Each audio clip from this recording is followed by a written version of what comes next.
प्यारे बच्चों, अब कहानी सुनो में आज हम कहानी सुनेंगे अंधा, सांप और डाकू। तो चलिए सुनते हैं। एक दफ़ा का जिक्र है कि जलीलपुर के एक गांव में एक मशहूर डाकू रहता था। वो अपना किस्सा बयान करते हुए बताता है, एक बार मैं अपने साथियों के साथ डाका डालने जा रहा था। रास्ते में हमने एक जगह कुछ देर आराम करने बैठे तो वहाँ हमने देखा कि कुछ खजूर के 3 दरख्त हैं, जिनमें से 2 पर खूब फल लगे हैं जबकि तीसरा बिल्कुल खुश्क है। एक चिड़िया बार बार आती है और फलदार दरख्तों से तरोताज़ा खजूर अपनी चोंच में लेकर खुश्क दरख्त पर चली जाती है। हमें ये देखकर बड़ा ताज्जुब हुआ।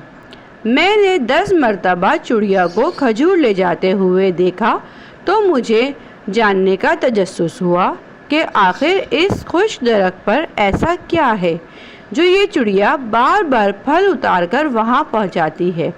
यही सोचकर मैंने इरादा किया कि क्यों ना इस बार दरख्त पर चढ़कर देखा जाए कि वहाँ ऐसा क्या मौजूद है।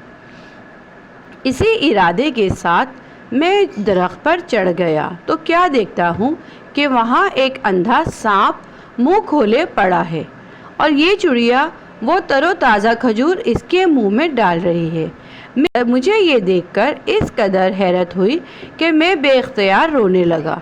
मैंने कहा, ए मेरे अल्लाह, जब वो अंधा हो चुका है तब भी तूने इसको रोज़ी देने के लिए एक चिड़िया मुकर्रर कर दी और मैं तेरा बंदा, तेरी तौहीद का इकरार करने वाला, भला कैसे ये तेरी रहमत से मायूस हो सकता हूँ।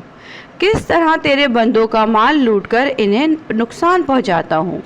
ये सोचकर मैंने इसी वक्त अपनी तलवार तोड़ दी जो लोगों को लूटने के काम आती थी।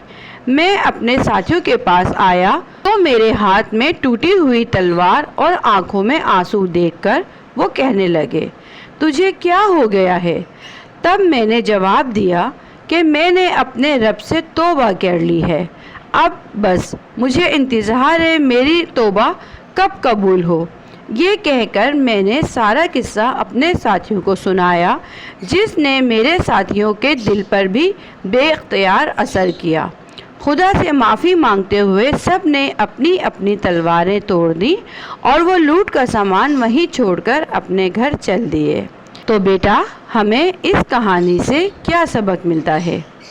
इस कहानी का मोरल है कि आपको अपने अल्लाह पर बेतहाशा एतबार भरोसा होना चाहिए।